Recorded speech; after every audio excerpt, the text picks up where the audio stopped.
Hello, my name is Patti with Wellness Cleveland, and I'm in kind of an echoey room, continuing to test after my shadow banned on all Meta platforms. Today, I'm referencing the training number 1 from my Housing Cuyahoga County 2011 training. This was provided with a combination of federal, private, and religious dollars hosted by the Sisters of Charity, who are tremendous organizers, leaders, and they have their own foundation here in the greater Cleveland area. And they pulled in Suzanne Wagner of Housing Innovations Incorporated.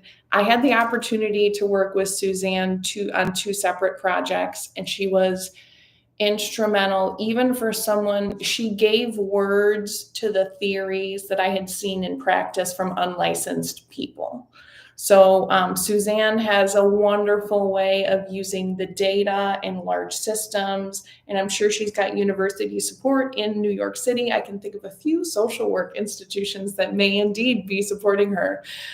We've got a link to her consulting firm, which is Housing Innovations Incorporated. I cannot strongly recommend her strongly enough. If you have a Fidelity implementation, she is challenging and warm and gentle and firm and hilarious, and helped our teams with rapid rehousing and with central intake, and then later with bridges to housing with our critical time intervention project we started in 2010. She really helped us understand how to meet Fidelity guidelines and explain what we were doing that was effective in ways that could really further the understanding of how to implement these models. So that was when I met her, was when she came in for this rapid exit and housing stabilization training in 2011. We were at Cathedral Hall at Trinity Commons religious space. We really have a wonderful system of partnerships in the U.S. of religious organizations, lay people, and citizens who are volunteers often through their religious groups. People do private fundraisers. There's so many arms other than just federal funding. And this summer, I was supposed to be working with some of the people I worked on these things with. I'm doing some consulting work now later in my career, and we were supposed to be working on rural, intimate partner violent shelters and understanding how to do rural work. Because when you do, like Suzanne does work in New York City, that shelter system is actually a paid shelter system, and you pay for 90 days at a time because the space is so limited and they don't have land on those islands. In Cleveland, we have much more hotel space often. We have diversion programs that are very strong, many decades in the making. So it's a unique system. And then in Cleveland, outside of Cuyahoga County, even one county out, the rural shelters, often you can stay 90 days, but you're on a rotating list. So people are living in their cars and other places. In the rural South in America, people live in like the pre-made storage sheds in front of a Home Depot or a Lowe's. Those are in better conditions than many children who attend schools on a regular basis in the American South. So looking for housing solutions specific to your region and looking for intimate partner solutions to your region when everyone has firearms and everyone's brother has a firearm, it's just a very different picture.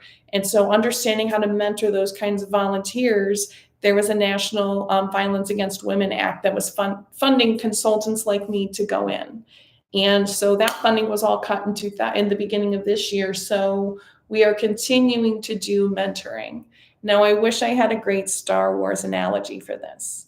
However, I'm a bit of a stickler, and once the Star Wars #1 came out, I had children and I just was not able to watch in order. So now my youngest nephew, who will be 21, recommended when I broke my toe last year that I watch 1, 2, and then the cartoon series. And I just haven't had time. There's so many seasons of that. So I'm a little bit stuck on my Star Wars lore. But I do have some Star Trek lore to kind of relate to this lesson I learned from Suzanne Wagner of Housing Innovations, Inc. So they took data and learned what was happening with the shelter plus care vouchers, the Section 8 vouchers that are set aside through our federal government, through HUD, set aside for people who cannot live in the community without some kind of intensive case management. I generally worked on the clinical or not clinical case management piece of those types of programs for the 25 years of my career, either designing the programs or as one of the interventions being studied. And I've received, like from Suzanne, priceless internship hours or training and mentorship. So Suzanne is from a different state, so none of her hours counted towards my independent licensure because we're licensed by different states within this union. And some of these things count for people's professional licensure. Some of these, this is about 30 hours worth of training. Sometimes it doesn't, depending on who's overseeing it. But just having the opportunity to be hired for a team to do these kinds of things is from a tremendous amount of privilege. And when I participate in national trainings, people like Suzanne tell me all the time, all of this was freely given. So I love to be very engaged at this point in my career and give it forward. So here's the thing about mentoring, and here's our Star Trek tie-in. On Star Trek, we know, if you know, you know about the red shirt person on command. They're always the one to die. It's not a good thing to be the extra in the red shirt when you're in the scene as a human or as a sentient being, I guess. But on Star Trek, they had the same bad guys from week to week. They were the same cast members, and depending on the type of planet, they might be a lizard species, or I always kind of envision a praying mantis kind of, exoskeleton bad guy on Star Trek. And when the actors would break for lunch, depending on which costumes they were wearing, which changed from week to week, they would self-select into tables. And that's how bias and mentoring work, is largely the males and females who have tapped me to do internship opportunities or co-authoring a paper opportunities, or said yes when I asked them to be my principal on an internship.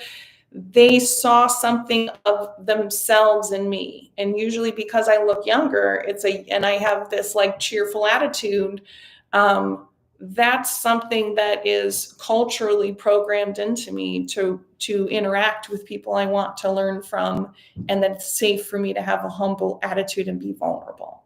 So the ways that I carry out my own mentoring are going to be inherently biased as well.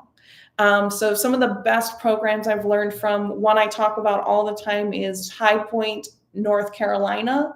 Their Corrections Planning Board Chief of Police and city judges and prosecutors got together and developed an agreement of what they would do. And it wasn't funded, and they did it anyway. And like, those are the things that I love to be a part of and love to see manifested in current times. I did not think that I was going to be involved in such a thing today or this year in my life, right? So Suzanne Wagner of Housing Innovations opened this training in 2011, talking with us about the people who obtained shelter plus care vouchers. And you would think it would be the people with the highest needs or the people who had been waiting the longest, but it was not. When they looked at the data, it was the people with the most annoying case managers, which is actually pretty biased because it's just a matter of chance that those people are housed. So how do we distribute this system more equitably is we have a need and a length of stay that creates a score, and then you have a list. So in Cuyahoga County, we still have this for our permanent supportive housing programs, the housing programs that are on site, housing programs that have different levels of care. And those care providers get together. It used to be every other week, maybe it's every month. It's been going at least 10, 15 years at this point, which is a beautiful thing. This is how we reform our systems, is through community members who create relationships together, respectful relationships where we use our power to be more vulnerable with one another about needs and resources in a climate where there are not enough resources for everyone. I talked forever and ever about Suzanne Wagner. I will not be talking as long about Dr. Tameka Taylor and Ruth Ramos of Compass Consulting Services, not because they weren't as delightful or wonderful, but because I have to save something for the textbook. It's going to be an open educational resource. And there's some wonderful guides from this. This was May of 2011, Federal Goals from HEARTH, HERTH, and FSP, which is Housing First. No, it's not Housing First. I don't know what FSP is, but we have so many fabulous things in this binder that will be uploaded and a part of my open educational resource textbook. It is set to be published by December. I am pushing to have my portion done by August so that we can have all these things in print. Follow, like, subscribe on all of my things.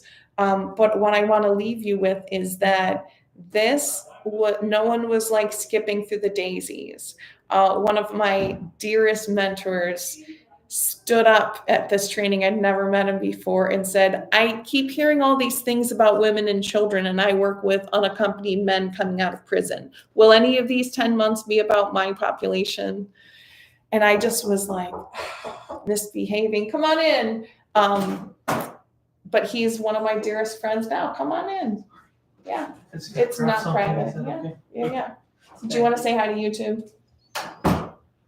This is not Jake from State Farm. This is the administrative aide. Hi. I'm trimming. Oh, is it that It's one? both of them. Yeah, I'm just getting all my textbook stuff together. Oh. It's all a dress rehearsal. So thank you. Subscribe on everything, and look out for my textbook this winter.